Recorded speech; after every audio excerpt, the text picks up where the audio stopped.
ಓಂ ಶ್ರೀ ಸದ್ಗುರು ಸಾಯಿನಾಥಾಯ ನಮಃ. ಶ್ರೀ ಸಾಯಿ ಸಚ್ಚರಿತೆ 10ನೇ ಅಧ್ಯಾಯ.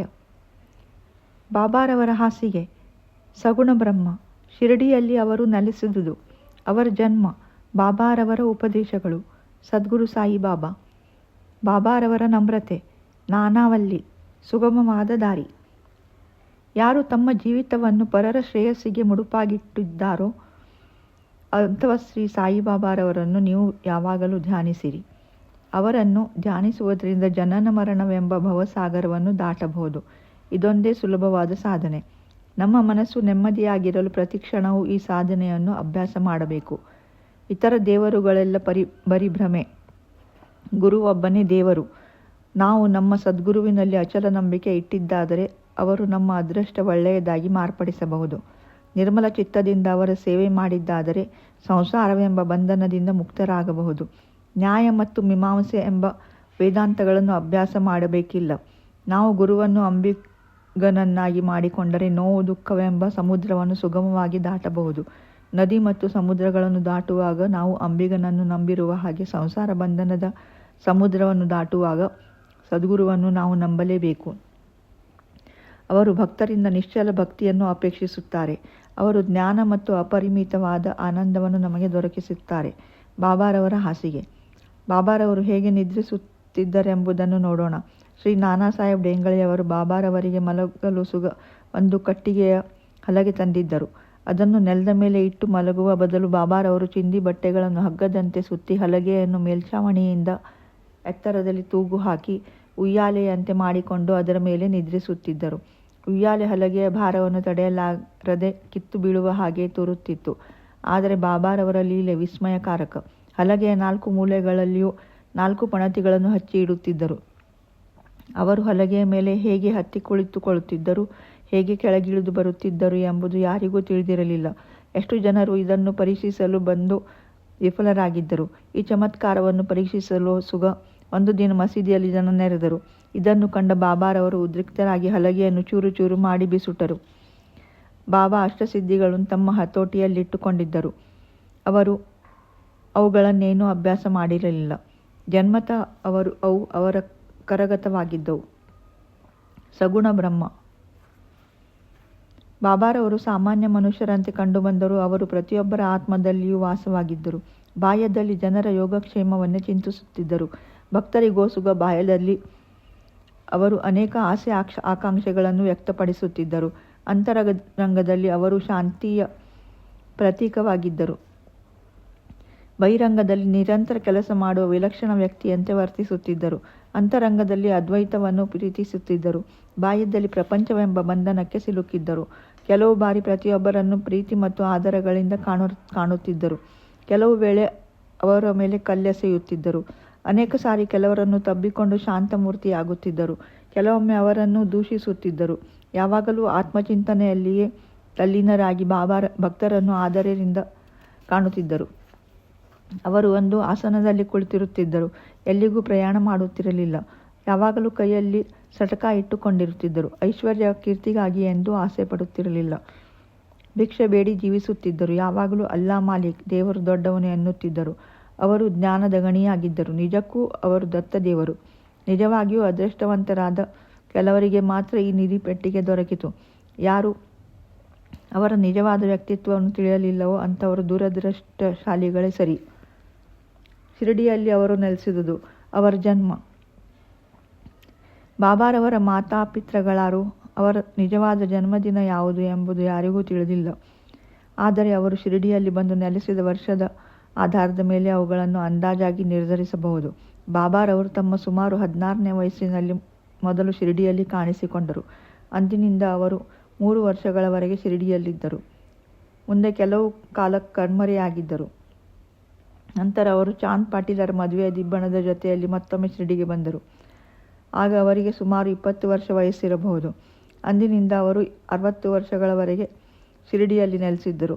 ಬಾಬಾ 1918ರಲ್ಲಿ ಸಮಾಧಿ ಹೊಂದಿದ್ದರು. ಇದರಿಂದ ಬಾಬಾರವರು ಸುಮಾರು 1838ರಲ್ಲಿ ಜನಿಸಿದರು ಎಂದು ನಾವು ಹೇಳಬಹುದು. ಬಾಬಾರವರ ಉಪದೇಶಗಳು. 17ನೇ ಶತಮಾನದಲ್ಲಿ ಬಾಳಿ ಬದುಕಿದ 1608 ರಿಂದ 1681 ಸಂತ ರಾಮದಾಸರು ಗೋವು ಮತ್ತು ಬ್ರಾಹ್ಮಣರನ್ನು ಯವನರ ದೌರ್ಜನ್ಯದಿಂದ ಪಾರು ಮಾಡಿ ಜೀವನದ ಗುರಿಯನ್ನು ಸಾಧಿಸಿದರು. ನಂತರ ಮುಂದಿನ 2 ಶತಮಾನಗಳಲ್ಲಿ ಹಿಂದೂ ಮತ್ತು ಮುಸ್ಲಿಂ ಜಾತಿಯ ಕಲಹಗಳು ಪುನಃ ತಲೆ ಎತ್ತಿದವು. ಇವುಗಳನ್ನು ನಿರ್ಮೂಲ ಮಾಡಲು ಬಾಬಾರವರು ಜನ್ಮ ತಾಳಿದರು. ಶ್ರೀರಾಮ ಹಿಂದೂಗಳ ದೇವರು, ರಹೀಮ ಮಹಮ್ಮದೀಯರ ದೇವರು, ಇಬ್ಬರೂ ಒಂದೇ ಎಂದು ಬಾಬಾ ಯಾವಾಗಲೂ ಉಪದೇಶಿಸುತ್ತಿದ್ದರು. ಅವರಲ್ಲಿ ಸ್ವಲ್ಪವಾದರೂ ವ್ಯತ್ಯಾಸವಿರಲಿಲ್ಲ. ವಿನಾಕಾರಣ ಭಕ್ತರು ಏಕೆ ಕಲಹ ಮಾಡಬೇಕು ಎಂದು ಬಾಬಾ ಕೇಳುತ್ತಿದ್ದರು. ಜಾತಿ ಭೇದವೇಕೆ, ಎಲ್ಲ ಧರ್ಮಗಳು ಒಂದೇ ಎಂದು ಒಗ್ಗಟ್ಟಾಗಿರಿ, ರಾಷ್ಟ್ರದ ಐಕ್ಯಮತವನ್ನು ಸಾಧಿಸಿರಿ. ತಾರತಮ್ಯ ಮಾಡಿ ವಾದಿಸುವುದರಿಂದ ಫಲವೇನು? ನಿಮ್ಮ ಯೋಗಕ್ಷೇಮ ನೋಡಿಕೊಳ್ಳಿರಿ, ದೇವರು ನಿಮ್ಮನ್ನು ಕಾಪಾಡುತ್ತಾನೆ. ಯೋಗ, ಯಾಗ, ತಪಸ್ಸು ಮತ್ತು ಜ್ಞಾನ ಇವು ಪರಮಾತ್ಮನನ್ನು ಸೇರುವ ಸಾಧನಗಳು. ಇವುಗಳಲ್ಲಿ ಯಾವುದಾದರೂ ಒಂದನ್ನು ನೀವು ಸಾಧಿಸದಿದ್ದರೆ ನಿಮ್ಮ ಜನ್ಮ ನಿರರ್ಥಕ. ಯಾರಾದರೂ ನಿಮಗೆ ಅಹಿತ ಮಾಡಿದರೆ ತಿರುಗಿ ಅಹಿತ ಮಾಡಲು ಹೋಗಬೇಡ. ಬೇರೆಯವರಿಗೆ ಏನಾದರೂ ನಿಮಗೆ ಮಾಡಬೇಕೆಂದೆನಿಸಿದರೆ ಒಳ್ಳೆಯದನ್ನು ಮಾಡಿ ಎಂದು ಸಾಯಿಬಾಬಾ ಅನ್ನುತ್ತಿದ್ದರು. ಸಂಕ್ಷಿಪ್ತವಾಗಿ ಇದು ಬಾಬಾ ಅವರ ಉಪದೇಶ. ಅದು ಭೌತಿಕ ಮತ್ತು ಆಧ್ಯಾತ್ಮಿಕ ವಿಷಯಗಳಲ್ಲಿ ನಮಗೆ ಸಹಾಯವಾಗುತ್ತದೆ. ಸದ್ಗುರು ಸಾಯಿಬಾಬಾ. ಗುರುಗಳು ಅನೇಕರಿದ್ದಾರೆ. ಕೆಲವರು ತಂಬೂರಿ ತಾಳಗಳನ್ನು ಹಿಡಿದುಕೊಂಡು ತಮ್ಮ ಆಧ್ಯಾತ್ಮಿಕತೆಯನ್ನು ತೋರ್ಪಡಿಸುತ್ತಾ ಮನೆ ಮನೆಗೂ ಅಲೆಯುತ್ತಾರೆ. ತಮ್ಮ ಶಿಷ್ಯರಿಗೆ ಮಂತ್ರಗಳನ್ನು ಉಪದೇಶಿಸಿ ಅವರಿಂದ ದ್ರವ್ಯವನ್ನು ಸುಲಿಗೆ ಮಾಡುತ್ತಾರೆ. ಧರ್ಮ ಮತ್ತು ಮತಬೋಧಕರೆಂದು ಹೇಳಿಕೊಂಡು ಅವರು ಸ್ವತಃ ನೀತಿಬಾಹಿರರು, ಅಧರ್ಮಿಗಳು ಆಗಿರುವ ಎಷ್ಟು ಜನರಿಲ್ಲ. ಆದರೆ ಬಾಬಾರವರಲ್ಲಿ ಇಂಥ ಡಂಬಾಚಾರವಿರಲಿಲ್ಲ. ತಮ್ಮ ಭಕ್ತರಲ್ಲಿ ಅವರಿಗೆ ಅಪರಿಮಿತವಾದ ಪ್ರೀತಿ ಇದ್ದಿತು. ಗುರುಗಳಲ್ಲಿ 2 ವಿಧ, ನಿಯತ್ ಮತ್ತು ಅನಿಯತ್. ಮೊದಲನೆಯವರು ತಮ್ಮ ಉಪದೇಶಗಳಿಂದ ನಮ್ಮಲ್ಲಿ ಒಳ್ಳೆಯ ಗುಣಗಳನ್ನುಂಟು ಮಾಡಿ ನಮ್ಮ ಆತ್ಮವನ್ನು ಶುದ್ಧಿ ಮಾಡಿ ಮುಕ್ತಿ ಮಾರ್ಗದ ಪಥದಲ್ಲಿ ಕೊಂಡೊಯ್ಯುತ್ತಾರೆ. ಎರಡನೆಯವರು ನಮ್ಮಲ್ಲಿ ಕಲಹ ಮತ್ತು ಭೇದಭಾವ ಹುಟ್ಟುವಂತೆ ಮಾಡುತ್ತಾರೆ. ಆದರೆ ಯಾವ ಗುರುವು ನಮ್ಮ ಆತ್ಮವನ್ನು ದೃಢಪಡಿಸಬಲ್ಲನೋ, ಯಾವ ಗುರುವು ಸಂಸಾರ ಸಾಗರದಿಂದ ನಮ್ಮನ್ನು ದಾಟಿಸಬಲ್ಲನೋ ಅವನೇ ಸದ್ಗುರು. ಸಾಯಿಬಾಬಾ ಇಂತಹ ಸದ್ಗುರುಗಳಾಗಿದ್ದರು. ಅವರ ಯೋಗ್ಯತೆ ವರ್ಣನಾತೀತವಾಗಿದ್ದು, ಯಾರಾದರೂ ಅವರ ದರ್ಶನ ಪಡೆಯಲು ಹೋದಾಗ ಅವರು ಸ್ವತಃ ಕೇಳದೆಯೇ ಇದ್ದರೂ ಅವರ ಹಿಂದಿನ ಮತ್ತು ಮುಂದಿನ ಆಗು ಹೋಗುಗಳೆಲ್ಲವನ್ನು ಹೇಳುತ್ತಿದ್ದರು. ಸಮಸ್ತ ಜೀವರಾಶಿಗಳಲ್ಲಿಯೂ ಅವರು ದೈವತ್ವವನ್ನು ಕಂಡಿದ್ದರು. ಸ್ನೇಹಿತನಾಗಲಿ ಶತ್ರುವಾಗಲಿ ಅವರಿಗೆ ಇಬ್ಬರು ಒಂದೇ. ದುಷ್ಕರ್ಮಿಗಳಲ್ಲಿಯೂ ಅವರು ಪ್ರೀತಿ ತೋರಿಸುತ್ತಿದ್ದರು. ಯಾವುದೇ ಅನುಮಾನಕ್ಕೆ ಅವರಲ್ಲಿ ಆಸ್ಪದವಿರಲಿಲ್ಲ. ದೈಹಿಕವಾಗಿ ಅವರು ವರ್ತಿಸಿದರೂ ಅವರಿಗೆ ನಿಜವಾಗಿಯೂ ದೇಹದ ಸಂಬಂಧ ಇರಲಿಲ್ಲ. ಶ್ರೀ ಸಾಯಿಬಾಬಾ ಅವರನ್ನು ದೇವರೆಂದು ಪೂಜಿಸಿದ ಜನಕೋಟಿಯೇ ಧನ್ಯ.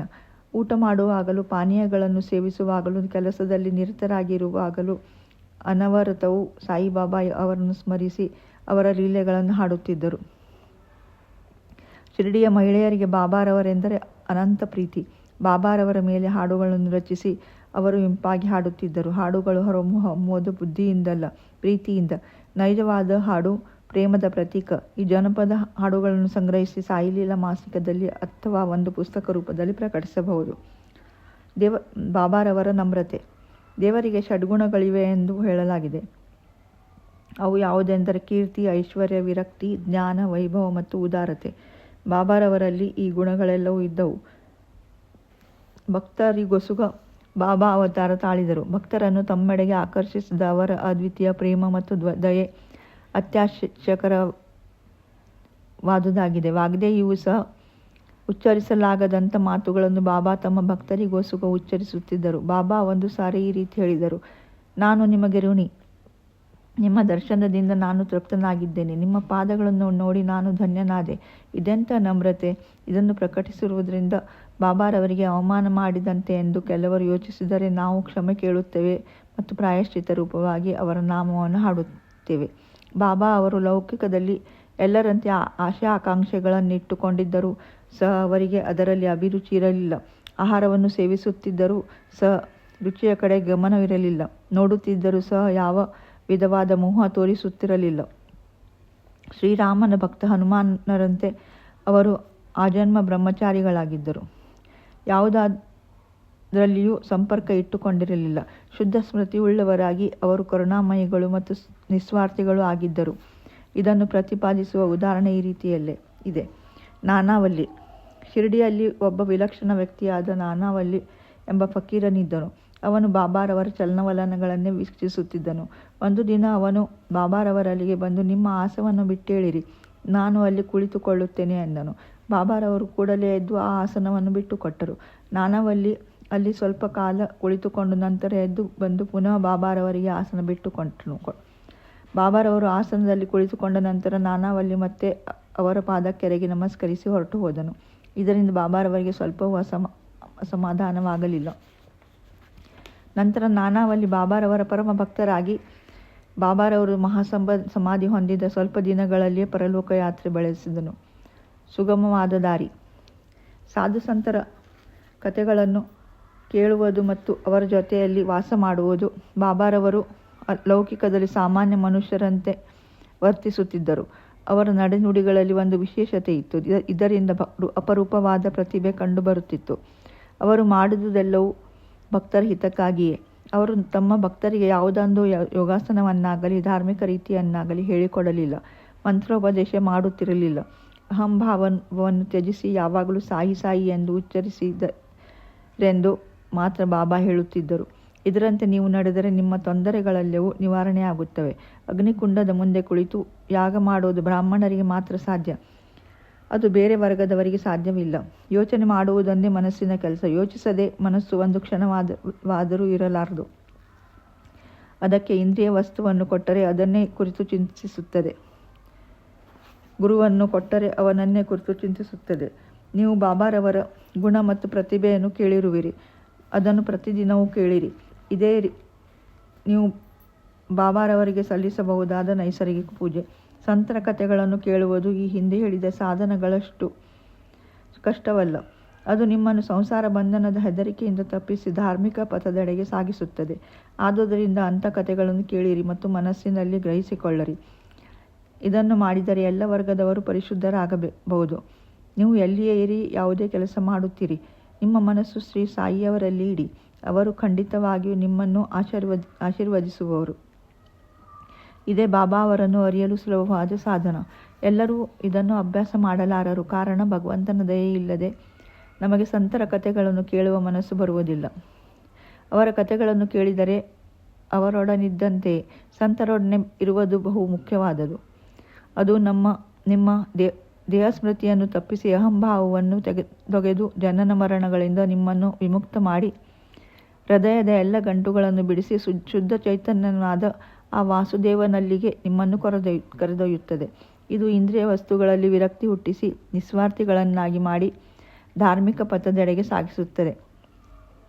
ಪೂಜೆ, ಭಕ್ತಿ ಅಥವಾ ಅವರ ನಾಮಸ್ಮರಣೆ ಎಂಬ ಸಾಧನಗಳು ನಿಮಗೆ ಸಾಧ್ಯವಾಗದಿದ್ದರೆ ಆ ಪರಮಾತ್ಮನನ್ನೇ ನಿಶ್ಚಲ ಚಿತ್ತದಿಂದ ಧ್ಯಾನಿಸಿದರೆ ಈ ಸಂಸಾರ ಸಾಗರವನ್ನು ದಾಟಬಹುದು. ಇದಕ್ಕೋಸ್ಕರ ಸಾಧು ಸಂತರು ಜನ್ಮ ತಾಳುವುದು. ನಮ್ಮ ಪಾಪಗಳನ್ನು ನಿರ್ಮೂಲ ಮಾಡುವ ಗಂಗೆ, ಗೋದಾವರಿ, ಕೃಷ್ಣೆ, ಕಾವೇರಿ ನದಿಗಳು ಸಂತರು ತಮ್ಮಲ್ಲಿ ಬಂದು ಸ್ನಾನ ಮಾಡಿ ತಮ್ಮನ್ನು ಪವಿತ್ರಗೊಳಿಸಬೇಕೆಂದು ಹಾತೊರೆಯುತ್ತವೆ. ಇದು ಸಂತರ ವೈಭವ. ನಮಗೆ ಬಾಬಾರವರ ಪಾದದರ್ಶನ ಲಭಿಸುವುದು ನಮ್ಮ ಪೂರ್ವಜನ್ಮದ ಸುಕೃತವೇ ಸರಿ. ಮಸೀದಿಯ ಒಂದು ಮೂಲೆಯಲ್ಲಿ ದಯಾಮಯರಾಗಿ ಉದಿಯನ್ನು ನೀಡುತ್ತಿರುವ ಬಾಬಾ ಅವರ ಚಿತ್ರವನ್ನು ನೆನಪಿನಲ್ಲಿಟ್ಟುಕೊಂಡು ಸದ್ಗುಣ ಸಂಪನ್ನರಾದ ಅವರನ್ನು ಧ್ಯಾನಿಸಿ ಈ ಅಧ್ಯಾಯವನ್ನು ಮುಗಿಸೋಣ. ಶ್ರೀ ಸದ್ಗುರು ಸಾಯಿನಾಥ ಅರ್ಪಣಮಸ್ತು. ಶುಭಂ ಭವತು. ಶ್ರೀ ಸಾಯಿ ಪ್ರಣಾಮ್.